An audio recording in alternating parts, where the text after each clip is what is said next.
저는 요즘 이번 연휴를 보내면서 사실 다 감사한 거 너무 많아요. 코로나로 어려운 거는 뭐 사실이지만 여러분 냉정하게 생각해 보자고요.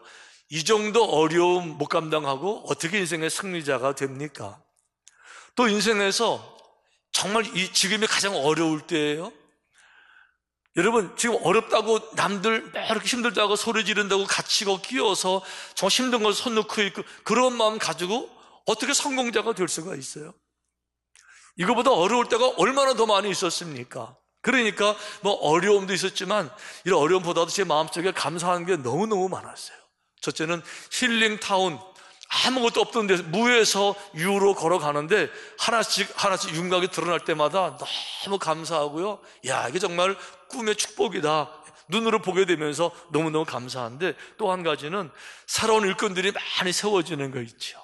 그래서 지난주도 우리 많은 분들의 새로운 집사님들, 권사님들, 오늘 또 명예장로님들, 또 좀 이따가 또 신천 장로님들, 일꾼들이 많이 세워지면서 이제 설날도 지나고 정말 다시 한번 우리 일꾼의 사명 하고 생각해 보니까 새로 세워지는 분들만이 일꾼이 아니고 우리 모두가 다 일꾼이잖아요. 우리 모두 이미 부름받은 사람들이었잖아요. 그런 점에서 설날도 지나고 이렇게 꽃도 피는 새봄이 됐는데 어떤 마음을 가지고 하늘 살아야 될까 하다가 이 말씀을 붙잡고 함께 나누기를 원하는 겁니다. 우선 자신의 정체성을 하나님의 일꾼이라고 생각하는 모든 사람들에게 정말 주시는 하나님의 말씀은 뭔가 하면, 첫째, 맡은 자들에게 구할 것은 충성이라는 거죠. 맡은 자들에게 구할 것은 충성이다. 여러분, 사도 바울은요, 오늘 그 성경에 보니까 자기 자신의 정체성에 대해서 정확히 알고 있더라고. 이렇게 말했어요. 예수 그리스도의 종 바울은 사도로 부르심을 받아.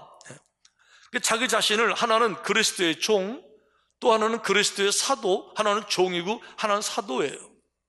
여러분, 그런데 이 종이라는 말과 사도라는 말은요, 사실은 같은 역할, 같은 뜻입니다. 사도라는 말은 신분이 굉장히 높은 것 같지만 사실은요, 사도라는 말은 보낼 사자에 무리 도자예요. 내가 주인이 아니고 내가 왕이 아니라 권력자는 따로 있어요. 이분의 심부름을 받아가지고 같이 가는 사람들을 무리로 말할 때는, 복수로 말해서 사도라고 말하는 거예요. 한 사람이 갈 때는 사신이라고 말하는 거죠. 그러니까 종이나 사신이나 둘 다 심부름꾼이에요. 다만 보내는 사람의 힘이 다른 거죠. 사신은 왕이 보낼 때는 사신, 평민들이 보낼 때는 노예, 종, 이렇게 되는 거예요. 그러니까 사신은 왕이 보내니까 영광스러운 직임, 하지만 종은요, 그저 노예, 슬레이브, 힘든 걸 다 해야 돼요. 사도 바울은 이 두 가지를 다 붙잡았어요. 나는 한쪽에 영광된 사도이며 동시에 천한 일을 하는 나는 종이다. 이래서요, 내 속에 있는 복음이 너무 귀하기 때문에 이 복음이 다른 사람들에게 얕보이지 않도록 늘 품위를 지키고 양심을 지키고 최고의 도덕을 지키고 최고의 가치관을 가지고 살아가면서, 하지만 가장 낮은 천한 종의 모습을 가졌을 때는요, 복음을 전하기 위해서 매도 맞고 감옥에도 갇히고 침뱉음도 당하고 고생도 당하고 헐벗고 굶주리는 그 자리까지도 갈 수가 있었던 거예요. 할렐루야. 사도 바울은 자기 자신에 대해서 정확한 충성된 마음을 가지고 있었는데 사도 바울이 이렇게 말하는 거죠. 사람이 마땅히 우리를 그리스도의 일꾼이요 하나님의 비밀을 맡은 자로 여길지어다. 예, 우리 모두가 다, 여러분과 우리 모두가 왕, 주권자가 아니라 우리 하나님 우리를 부르신 사람, 사명을 맡겨주신 사람, 그분의 영광을 위해서 빛과 소금이 되라고, 그분의 축복을 위해서, 축복의 통로로 쓰임받기 위해서, 복음을 전하기 위해서, 이 세상의 진리를 드러내기 위해서, 수많은 사람을 고통으로부터 진정한 해방을 갖게 하기 위해서, 인생의 길을 모르는 사람들에게 정확한 인생의 목적을 알게 하기 위해서, 인생 자체를 모르는 사람들에게 인생의 무엇을 정확히 알게 하기 위해서 진리를 드러내라고 우리를 불러주신 주님의 일꾼인 줄로 믿습니다. 이 얘기하는 거예요. 우리 모두 일꾼이라는 거죠. 그리고 그런 일꾼들에게, 맡은 자들에게 구할 것은 충성된 자세. 이게 맡은 자들이 마땅히 가져야 될 태도. 할렐루야. 자, 이쯤에서 이제 다 내려놓고, 자, 좀 추스리고 이렇게 하고, 자, 여쭤볼게요. 여러분은, 아니, 단수로 당신은 주님 앞에 충성된 분입니까? 자, 이제 다 내려놓고, 여지껏 서로 다 내려놓고, 자, 이제 아주 실전적으로, 퍼스널리, 자, 당신은 주님께 정말 충성된 종입니까? 만약에 누가 저한테 이렇게 물어봤으면요, 제가 고개를 저도 갸우뚱했을 거예요. 정말 내가 충성된 사람인가 아닌가? 왜 그런가 하면 충성인지 아닌지를 바라보는 시금석이 없어요, 이렇게. 그런데 마침 제가 얼마 전에 권혁승이라는 교수님이 충성을 확인하는 확인표, 충성 체크리스트를 발표했더라고요. 이런 관점에서 보게 되면 충성이 몇 점인지 알 수 있습니다. 온전한지 아닌지. 충성 확인표 체크리스트. 자, 제가 소개할 테니까 여러분 스스로를 대입해 보세요. 첫째, 충성이란 최선을 다하는 것이다.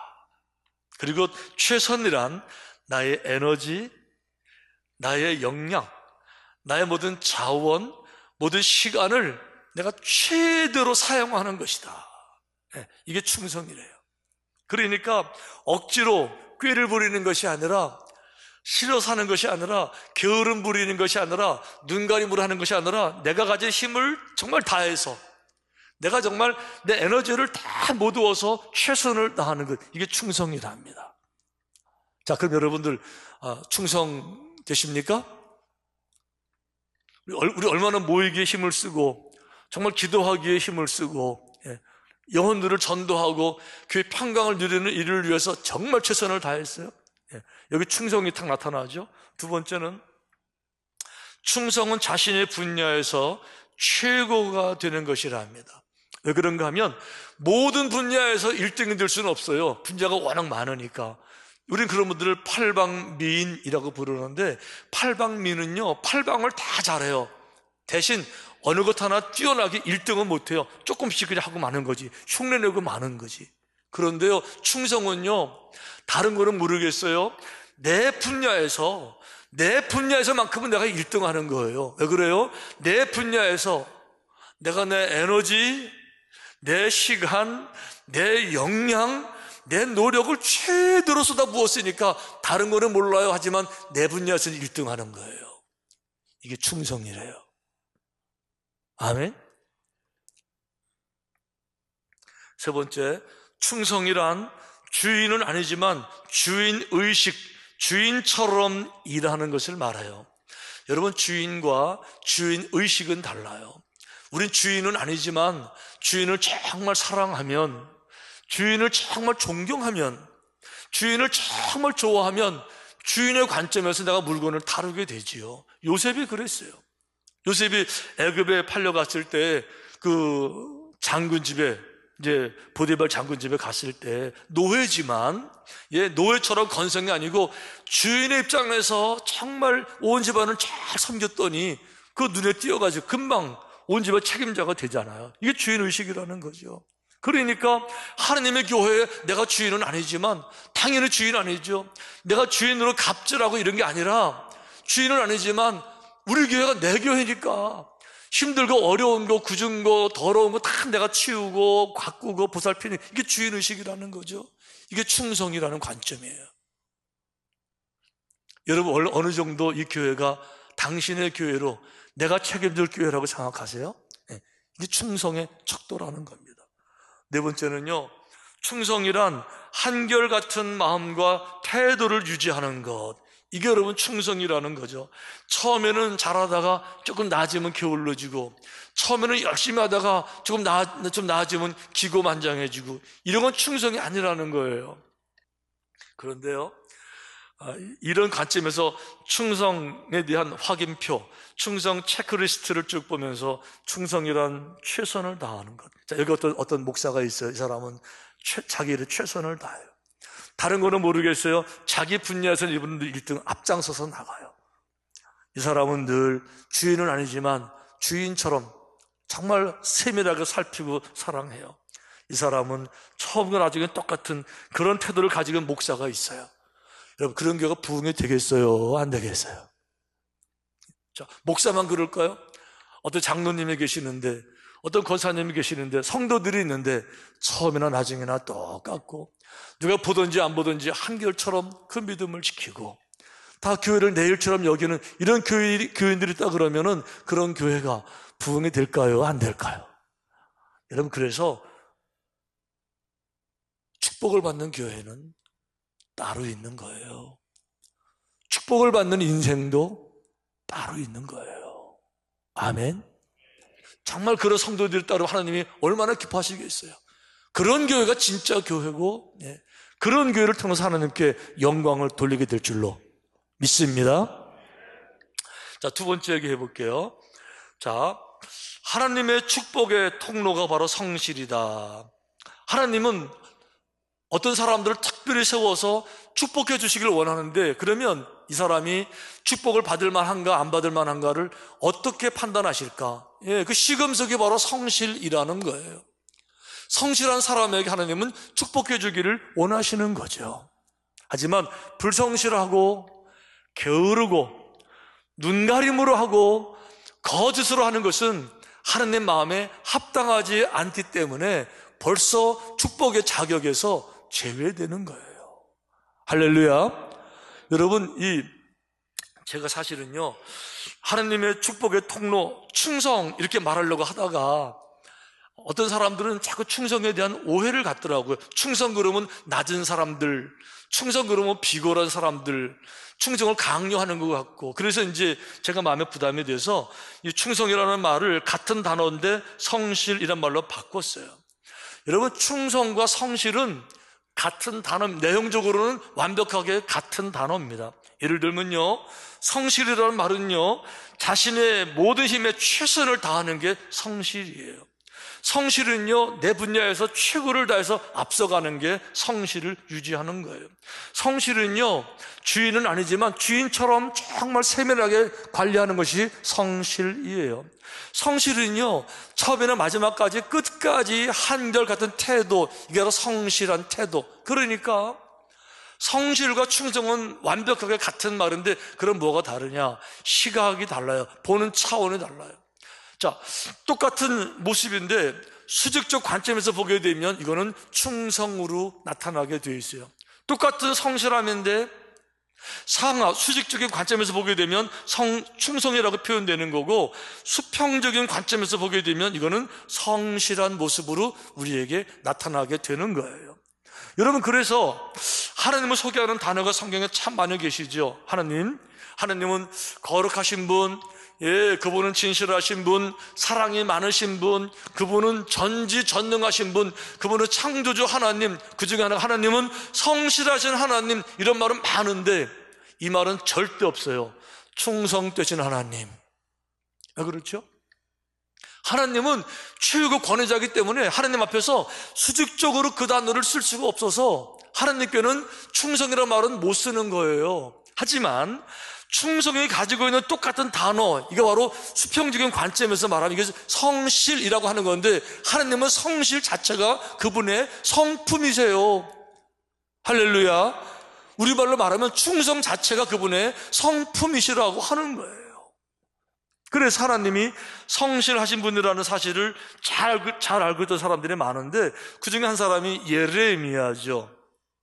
예레미야가 이스라엘 백성들 멸망당하기 전에 우상숭배하고 패역하고 음란하고, 하나님이 이제 예레미야를 들어서 메신저로 보냅니다. 예레미야야, 가서 예루살렘 성의 멸망을 선포해라.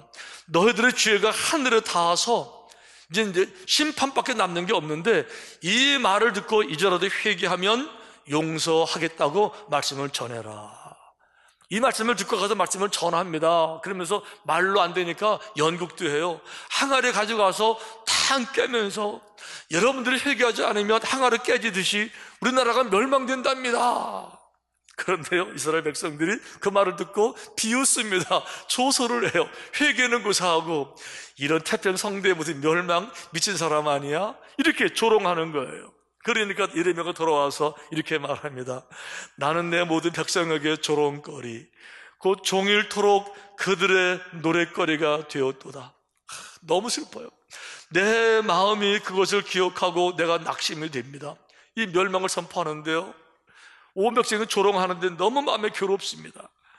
이것을 내가 내 마음에 담아두었더니, 그래서 그 괴로운 마음, 한참 그 마음을 생각하다 보니까 오히려 반전이 됐어요. 그것이 오히려 나의 소망이 되었습니다.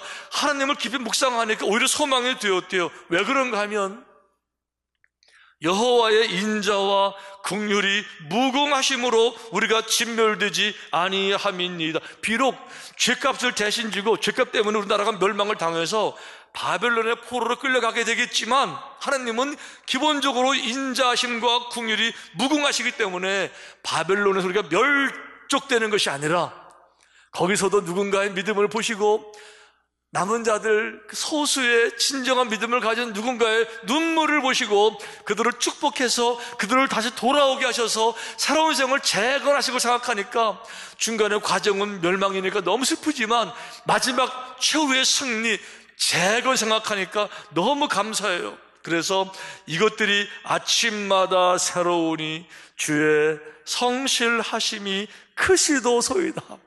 주님의 성실하심이 크시도소이다. 우리를 향하신 주님의 성실하심은 너무 크시다는 거죠.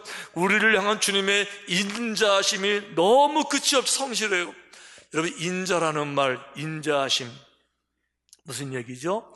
늘 자비롭고 긍휼이 많은 건데 그분이 불성실해서 늘 변덕이 왔다 갔다 할 것 같으면요, 우리가 주님께 회개하고 갈 수가 없어요. 예를 들면 어떤 죄를 지어서 마음에 괴로울 때 하나님 정말 죄송해요, 잘못했어요, 날 용서해줘 가려고 했는데 그분 하나님은 의심스러운 거예요. 혹시 하나님의 마음을 바뀌어가지고 지금 짜증내고 계시는 거 아니야? 이런 생각이 들면요, 회개가 안 되고 돌아갈 수가 없는 거예요. 그분의 사랑은 끝이 없어요. 그의 공유는 영원하지만 그분의 사랑도 한결처럼 성실하고 충성되게 늘 변함없이 성실한 사랑으로 우리를 대하죠. 그렇다는 자가 집에 들어올 수가 있는 거예요. 왜? 아버지의 성실한 사랑을 확신할 수 있으니까. 만약에 아버지의 성실하심을 믿지 못하면 집에 못 들어와요. 와서 다리 몽둥이 부러질까 봐. 근데 아버지 성실하심이 너무 확실한 거예요. 그러니까 아무리 내가 큰 죄를 지어도 돌아가기만 하면 우리 아버지의 성실하심이, 그 사랑의 성실하심이, 마지막까지 변함없는 풍성한 성실하심이 나를 맞아주실까 용기를 가지고 돌아오게 될 줄로 믿습니다. 이게 날마다 새롭다는 거예요. 여러분, 그래서 성실은 축복의 통로가 되는 거예요. 하나님은 나를 축복하시기를 원하실 때 무엇을 보고 날 축복하실까? 어떤 통로로 내게 축복이 임할까? 성실을 보시고 축복하시는 거예요. 그러니까 성경적인 관점에서 말하면 하나님은 그 사람을 축복하시는 것이 아니라 그 사람 속에 있는 성실함을 축복하신 거예요.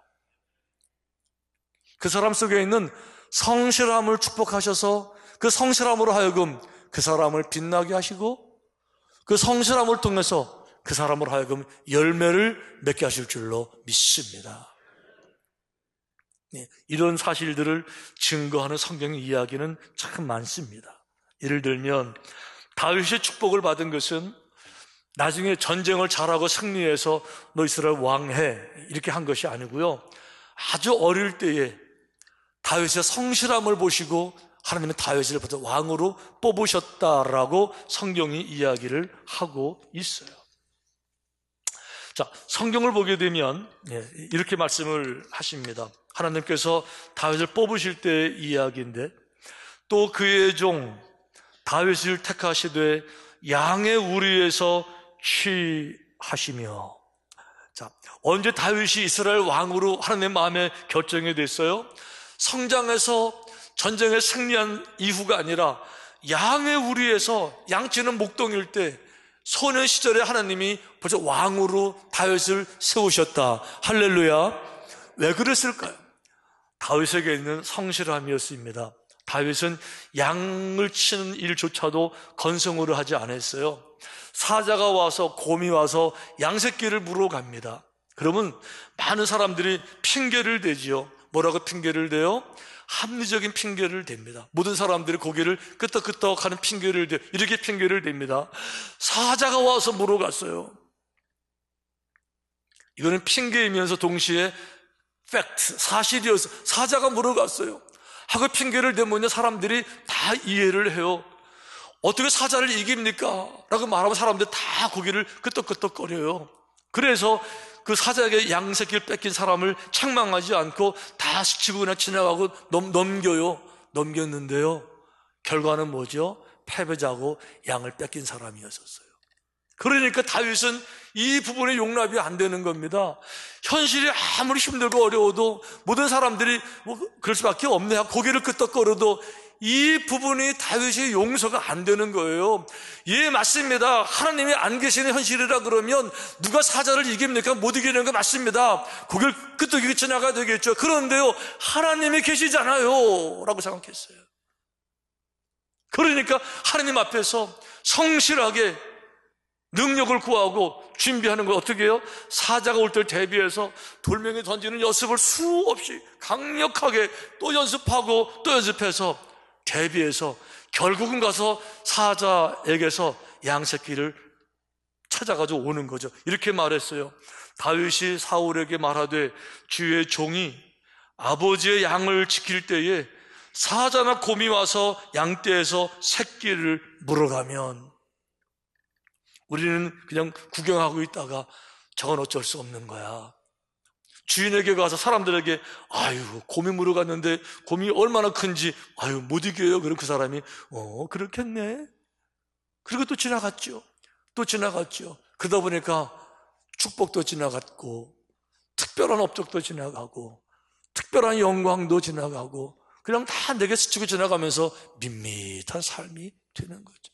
그런데요, 핑계대지 아니하고 성실함으로 또 노력하고 또 준비해서 그거를 굳이 쫓아가서 사자 입에서 곰 입에서 양새끼를 뺏어가지고 돌아오는 이 책임감, 이 성실함, 이걸 보시면서 다윗을 양의 무리에서 왕으로 택하셨다. 그런 성실함이라면 한 나라를 맡겨도 좋겠구나. 그런 성실함이라 그러면 큰 일을 맡겨도 정말 좋겠구나. 할렐루야. 여러분, 그래서 성실함은 축복을 전달해주는 축복의 통로가 되는 거죠. 자, 우리 이제 설날도 지났고 이제 새싹나는 봄도 됐고 본격적으로 이제 한 해가 진행이 되는데 맡은 자들에게 구할 것은 충성이라. 아멘. 충성을 restore, 회복하십시다. 스스로 다시 한번 돌아보십시다. 충성 확인표, 정말 내가 하나님 앞에 충성된 사람인지, 그리고 수직적으로 충성이지만 수평적으로 삶 속에서는 성실함, 정말 내게 그런 성실함의 모습들이 있는지, 그래서 주님 눈에 띄는 사람들이 되십시다. 주님 눈에 발견되는 그런 교회가 되십시다. 그런 믿음 가지시고 마지막까지 승리하게 되시기를 주님의 이름으로 축원합니다.